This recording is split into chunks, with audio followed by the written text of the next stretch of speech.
Lepo pozdravljeni. Danes se bomo lotili ene zanimive teme. Pogosto slišimo, veste, za te tehnološke velikane, vredne milijarde. Ja, povsod so. Ampak redko pomislimo, kako so pravzaprav začeli tisti čisto prvi koraki. Pogosto v precej skromnih razmerah, če gre verjeti zgodbam. Točno. Danes se bomo podali prav tja v tiste morda malo mitizirane garaže, kjer naj bi se rodile nekatere od teh ikon. Imava pa tudi dober vir za to, kaj ne? Esej Garažne sanje. Zgodbe tehnoloških velikanov, ki so se rodili v senci garažnih vrat.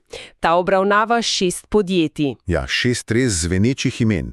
Hewlett-Packard, Apple, Microsoft, Dell, Amazon in Google. Vsi so nekako povezani s tem garažnim mitom. In naš cilj danes je, da malo raziščemo, kako so te včasih res prašne garaže postale zibelka inovacij.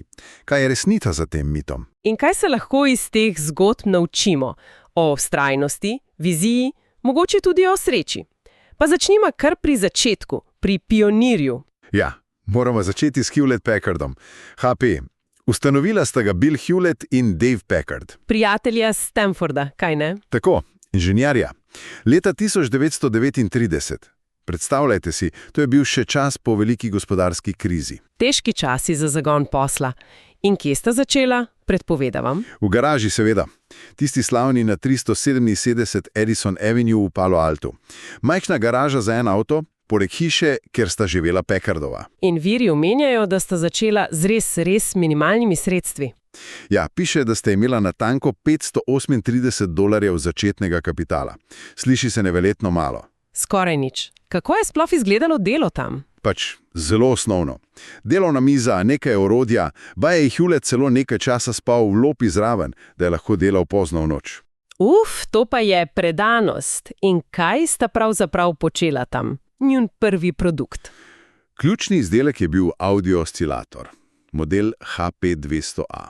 Takrat so že obstajali oscilatorji, ampak njun je bil precej boljši. V čem? Stabilnejši, cenejši in lažji za uporabo. Uporabila sta inovativno vezje z žarnico. Sliši se preprosto, ampak je delovalo. In to je bilo uporabno za koga? Predvsem za inženirje zvoka, radijske postaje, tehnična oprema pač. Aha. In potem pride tisti slavni prvi večji posel. Ja, to je res zanimiva zgodba. Walt Disney. Disney? Kako pa to? Studio Walta Disneya je naročil 8 njunih izboljšanih modelov, HP200B. Potrebovali so jih za film Fantazija. Za fantazijo. Veličasno. Ja, za tisti njihov inovativni zvočni sistem Fantasound. To je bilo leta 1940. In to naročilo ni bilo pomembno samo zaradi denarja, ampak predvsem zaradi reference. Seveda, če je bilo dovolj dobro za Disneyja. Potem je bilo dovolj dobro za marsikoga drugega. To jim je dalo zagon, kredibilnost. In garaža kmalu ni bila več dovolj velika, predpovedavam. Nikakor. Podjetje je raslo, sploh med drugo svetovno vojno. Potem pa so se širili, merilna tehnika, kasneje računalništvo, kalkulatorji. Tisti slavni HP35, prvi žepni znanstveni kalkulator. Točno ta. In seveda tiskalniki, kjer so postali vodilni. Ampak pri HP-ju ni šlo samo za izdelke, ne? Veliko se govori o njuni filozofiji vodenja. Absolutno. Razvila sta HP Way. To je bilo takrat precej napredno. Kaj je to pomenilo v praksi? Temeljilo je na zaupanju zaposlenim, spodbujanju inovativnosti na vseh nivojih, ne samo pri vrhu. Pa močan etični kompas. Bolj odprta kultura, manj toga hierarhija. Nekako podlaga za kasnejšo kulturo Silicijeve doline. Mnogi pravijo tako, ja. Ustvarila sta okolje, kjer so se inženirji počutili cenjene in so lahko ustvarjali. In tista garaža še stoji. Še. Danes je zgodovinski spomenik, muzej v lasti HP-ja. Pravzaprav velja za rojstni kraj Silicijeve doline, simbol prijateljstva, inovativnosti in navdih za naslednje. In s tem elegantno predevajo k naslednji generaciji, doba osebnih računalnikov. Tukaj sta dve veliki imeni, Apple in Microsoft. Začniva z Applom. Apple. Leto 1976. Skoraj 40 letja po HP-ju. Ustanovitelja seveda Steve Jobs in Steve Wozniak. In za kratek čas še Ronald Wayne. Res je, ampak on je hitro prodal svoj delež. Njuna garaža pa tista slavna od Jobsovih staršev v Los Altosu. 2066 Christ Drive. In kaj se je tam dogajalo? Si predstavljam dva genija, ki tam kujeta načrte za revolucijo. No, Wozniak sam je rekel, da se tam ni zgodilo veliko dejanskega dizajniranja. Večino tehničnega dela na Apple I je naredil drugje. Doma, pri HP-ju, kjer je še delal. Torej, garaža ni bila laboratorij. Bolj kot nekakšna mini montažna linija. Tam sta sestavljala in testirala. Sestavila sta tistih prvih 50 računalnikov Apple I za naročilo iz trgovine ByteShop. Aha, torej dokaz, da koncept deluje in da lahko dejansko nekaj proizvedeta. Tako nekako. Apple I je bil pa še za navdušence. Moral si sam dodati ohišje, tipkovnico, monitor. Potem, ko je prišel Apple II in spremenil vse. Ja, Apple II leta 1977. To je bil preboj. Končni izdelek v plastičnem ohišju, barvna grafika, priklopna TV, to je bil res osebni računalnik za širši trg. In to jih je izstrelilo iz garaže. Definitivno. Uspeh Apple II je bil ogromen. Postal je eden najbolje prodajanih računalnikov tistega časa. Ampak Appleova pot potem ni bila ravno gladka, ne? Daleč od tega. Neuspeh Apple III, pa Lisa, potem tisti znameniti odhod Jobsa sredi 80-ih. Ja, takrat so mnogi mislili, da je konec. Ampak potem se je vrnil. Konec 90-ih. In sledila je neverjetna renesansa. iMac, iPhone, iPad. Naprave, ki so spremenile cele industrije. Apple je postal simbol za dizajn, za think different, garaža pa ostaja simbol tega začetka. Dva mulca z vizijo. In zanimivo, skoraj istočasno, leto prej, 1975, sta začela še dva prijatelja iz otroštva, z drugačno vizijo, Microsoft. Bill Gates in Paul Allen. Ampak njuna zgodba se ne začne v Kaliforniji. Ne, kje pa? V Albuquerqueju, Nova Mehika. In njuna garaža pravzaprav ni bila čisto klasična garaža. Najprej soba v motelu Sandonair, potem pa najeta hiša z garažo. Zakaj pa Albuquerque? Zaradi računalnika Altair 8800. Podjetje MITS, ki ga je izdelovalo, je bilo tam. Januarja 1975 so videli članek v reviji Popular Electronics. In takoj sta videla priložnost. Ja, Altair je bil komplet za sestavljanje, brez programske opreme. Gates in Allen sta vedela, da bo potreboval programski jezik. In sta rekla, da ga imata. Še preden sta napisala vrstico kode. Poklicala sta ustanovitelja MITS-a in rekla, da imata Basic za Altair. Dobila sta nekaj tednov časa. Drzno. Zelo. Gates je pustil Harvard, preselila sta se v Albuquerque in v nekaj tednih dejansko napisala ta Basic. To je bil prvi Microsoftov produkt. Ampak pravi preboj je prišel kasneje, ne? Z IBM-om. Absolutno. Leta 1980 IBM je iskal operacijski sistem za svoj PC. Microsoft ga ni imel, ampak Gates je vedel za QDOS. Quick and Dirty Operating System. Tako nekako. Od Seattle Computer Products. Microsoft ga je kupil za nekje $50,000, ga preimenoval v MS-DOS in ga licenciral IBM-u. Ključno je bilo, da sta ga licencirala, ne prodala. Izjemno pomembno. Obdržala sta pravico, da MS-DOS licencirata tudi drugim proizvajalcem IBM-kompatibilnih računalnikov. In ker je IBM PC postal standard? Je MS-DOS postal standardni operacijski sistem. Pametno. Zelo pametno. To je bil temelj Microsoftovega imperija in uresničitev Gatesove vizije. Računalnik na vsaki mizi. Potem pa Windows, Office, Xbox, Azure. Ja, zgodba se je nadaljevala. Microsoft kaže pomen programske opreme, poslovne spretnosti, prilagodljivosti. Garaža tukaj simbolizira ta podjetniški duh, prepoznavanje priložnosti. Fascinantno, kako različni sta bili poti Appla in Microsofta, čeprav so začela skoraj hkrati. Zdaj pa skočiva malo naprej. V obdobje, ko ni šlo več toliko za osnovno tehnologijo, ampak za poslovne modele. Dell in Amazon. Dell. Michael Dell. Leta 1984.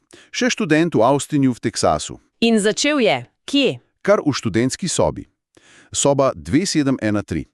Kupoval je IBM PC-je, jih nadgrajeval in prodajal ceneje. Torej, nadgrajevalec na začetku. Ja, ampak hitro je opazil priložnost. Neučinkovitost distribucijske verige.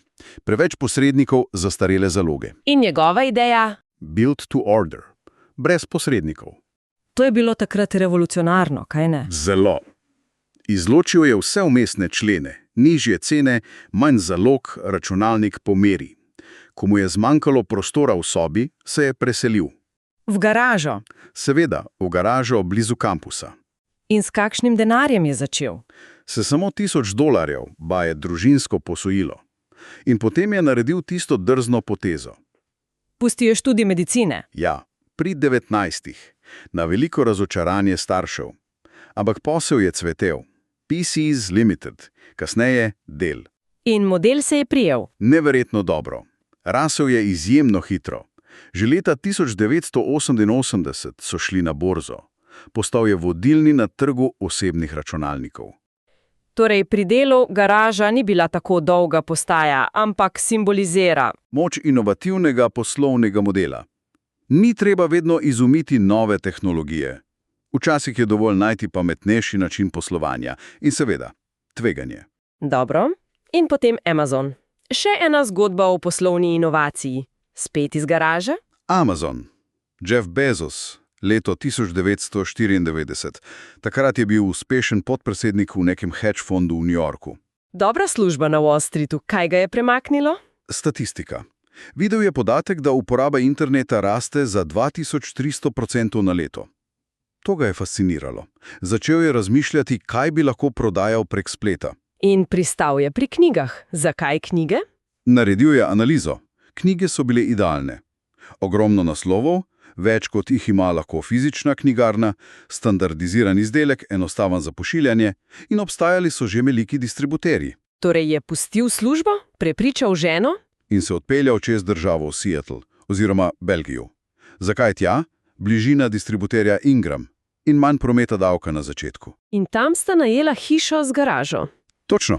In v tej garaži sta postavila prve strežnike in pisarno za Amazon.com. Bezos je menda zavestno hotel ta HP-style začetek, garaža kot del zgodbe. In tam sta dejansko programirala? Ja, on, žena McKenzie in prvi zaposleni. Obstaja anekdota v elektriki. Strežniki so porabili toliko, da niso mogli hkrati prižgati sesalnika. Klasična startup zgodba. In imeli so tudi tisti zvonec. Ja, ki je zvonil ob vsakem naročilu. Na začetku motivaciono, kmalu pa je zvonil tako pogosto, da so ga morali izklopiti. Kako hitro je uspeh prišel? Zelo hitro. Stran so zagnali julija 1995. V prvem mesecu so prodajali vseh 50 držav v ZDA in še 45 drugih držav. Iz garaže. Neverjetno. Samo prek spleta. Ja, ustno izročilo. Kmalu je prodaja dosegla $20,000 na teden. Ampak Bezos ni hotel ostati le pri knjigah. Nekakor. Njegova vizija je bila trgovina z vsem. Postopoma so dodajali glasbo, filme, elektroniko, praktično vse. Razvili so Prime, Kindle In seveda AWS, Amazon Web Services, ki je postal ogromen posel sam po sebi. Danes poganja velik del interneta. Amazonova zgodba je res zgodba o viziji, ambiciji in kako internet spreminja trgovino. Garaža pa simbol začetka te poti. Odlično. Ostane nam še zadnji velikan na seznamu. Google. Podjetje, ki je verjetno najbolj zaznamovalo našo uporabo interneta. Google. Ustanovljen leta 1998. Še kasneje. Internet je bil že tu, ampak iskanje, precej kaotično. Ustanovitelja Larry Page in Sergey Brin. Spet Stanford. Ja, doktorska študenta računalništva. Vse se je začelo kot raziskovalni projekt. Raziskovala sta matematične lastnosti spleta. In kaj je bila njuna ključna ideja? PageRank. Ideja, da je pomembnost spletne strani odvisna od tega, koliko drugih pomembnih strani se povezuje na njo. Ne samo od ključnih besed na sami strani. In na podlagi tega sta razvila iskalnik? Tako je. Najprej se je imenoval BackRub. Dajal je bistveno boljše rezultate kot takratni iskalniki tipa AltaVista ali Lycos. Potem sta ga preimenovala v Google. Po tistem matematičnem izrazu Google, a ne? Ja, za število 1, 100 ničlami, simbol ogromne količine informacij, ki jo želita organizirati. In kje sta delala? Verjetno ne več v študentski sobi. V garaži, seveda. Najela sta garažo od Susan Wojcicki v Menlo Parku. Za $1700 na mesec. Susan Wojcicki, kasnejša šefica YouTuba. Prav ta.